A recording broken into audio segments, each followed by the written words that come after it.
I fear that activists at the DOJ and the FDIC are abusing their power and authority, and they're going after legal businesses, and in effect, they're weaponizing government to meet their ideological beliefs.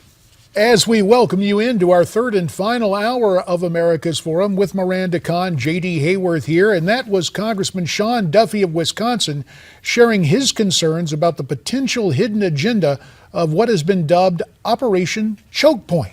Under this initiative, the Department of Justice is investigating banks and the business that they conduct with companies who they deem to be a higher risk for fraud or money laundering. But here's the problem. Some legitimate businesses are being affected as banks elect to stop conducting financial business with them based on their particular type of business. For more on this story, we're so pleased to be joined by Kelly McMillan, the president of McMillan Merchant Solutions out in my old stomping grounds in Arizona, and with us on the set right here at the anchor desk, Bob Harvey, the chief instructor of the South Florida Gun School. Bob, it's great to have you back. And Kelly, it's good to talk to you out in Arizona. I'm sorry it's got to be on this topic, but just tell us, how has this DOJ practice, this Operation Choke Point, affected your business? Well, actually, in 2012, after having banked with Bank of America for about 14 years, they came to my office and asked me to find another bank. And I asked them if it was because I manufactured firearms, and they told me yes, it was. So even as far back as 2012, even though they hadn't announced Operation Choke Point, it was very definitely a part of the same coercion by the administration with the financial institutions to stop doing business with firearms-related businesses. Bob, I have to ask you now, you showed us a letter from SunTrust Bank. Can you kind of give us the essence of that letter? It was telling a gun and pawn shop to move their business somewhere else, that they were no longer going to be involved. And there it is right there. Yeah, there's the letter. What specifically stood out to you? Were you in shock? No, because I've known Kelly. I had Kelly on my radio show right after Bank of America spoke with him, so I kind of knew that this was going on. It's a fraud committed by government is actually what it is, because they claim that it's an anti-money laundering program, when reality is it forces these companies to go into a cash and carry business.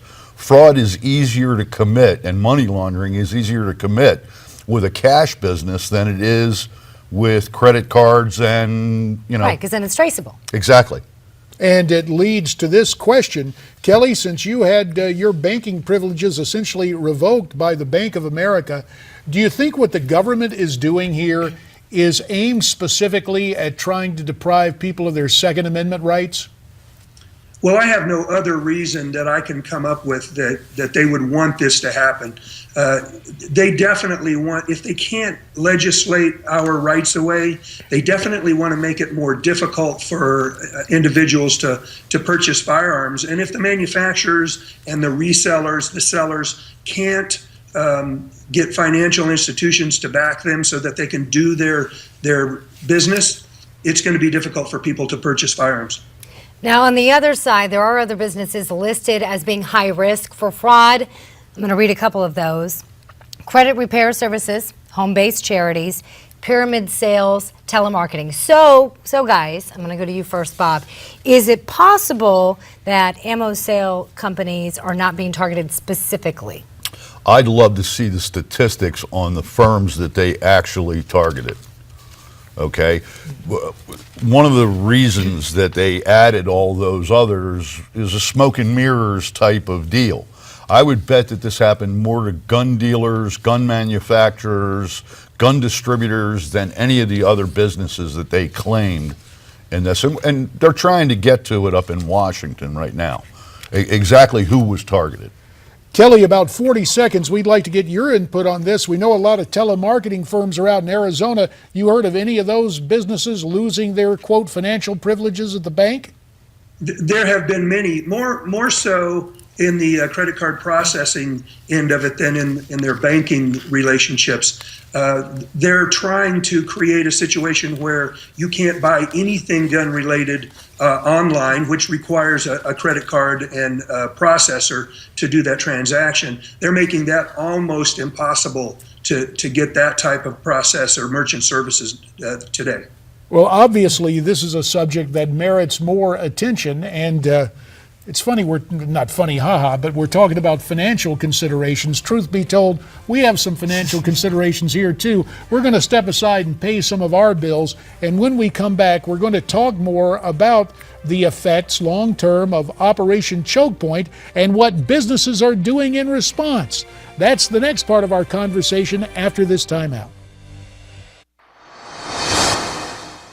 The Oversight and Government Reform Committee did a report both on DOJ and on the FDIC using their own internal emails and memos that they received. And from that report, it's obvious that this is a concerted effort, that there's a culture within each agency that supports this activity based on ideology and based on value system rather than the rule of law, which they are the regulators.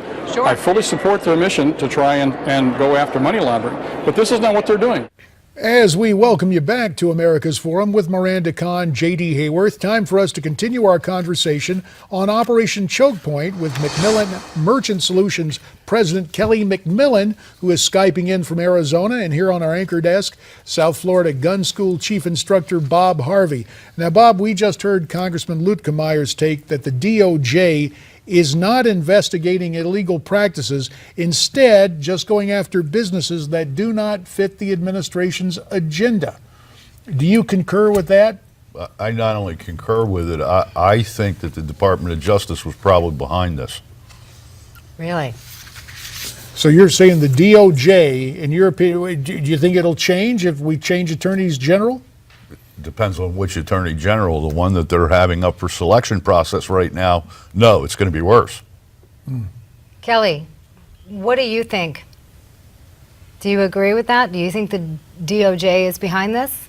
Absolutely. I think this all came out of the 2009 Presidential's Financial Fraud Task Force. I think that Holder and the President came up with this plan in order to further their agenda based on what it is that they want to create, having absolutely nothing to do with fraud or legality. Let me ask you, one of the things we haven't really talked about is how this affects your business. You received this letter, correct me if I'm wrong, 2012? I did, and fortunately, because our businesses have always been legal, above board. We followed all of the regulations required by us, by the ATF and the other federal agencies that we have to answer to. And because we export internationally, we've been looked at very closely by the Department of State. And so we're very solid on the fact that we're a very legal, law-abiding business. So when Bank of America asked us to find another bank, we literally had probably a dozen or more banks courting us, asking if they could be our bank, assuring us that they believed in our Second Amendment rights and would stand behind us.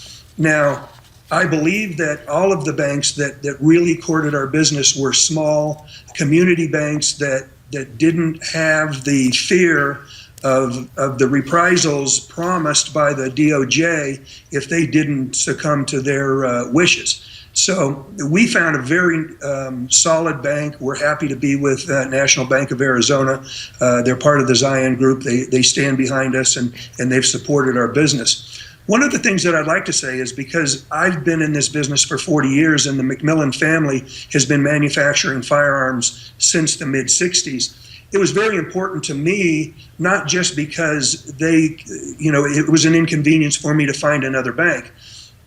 I'm afraid that if the DOJ and this administration has their ways, the next McMillan generation won't have the opportunity to make a living in this industry. It's been 4 generations now, and I want to make sure that I can ensure that my grandson and his children have the right and the ability to continue the McMillan family name in the firearms industry. Well, Kelly, and I'll ask this to Bob too, but first to you, Kelly. We're seeing all these reports about government agencies, specifically the Department of Homeland Security, buying up a whole lot of ammo.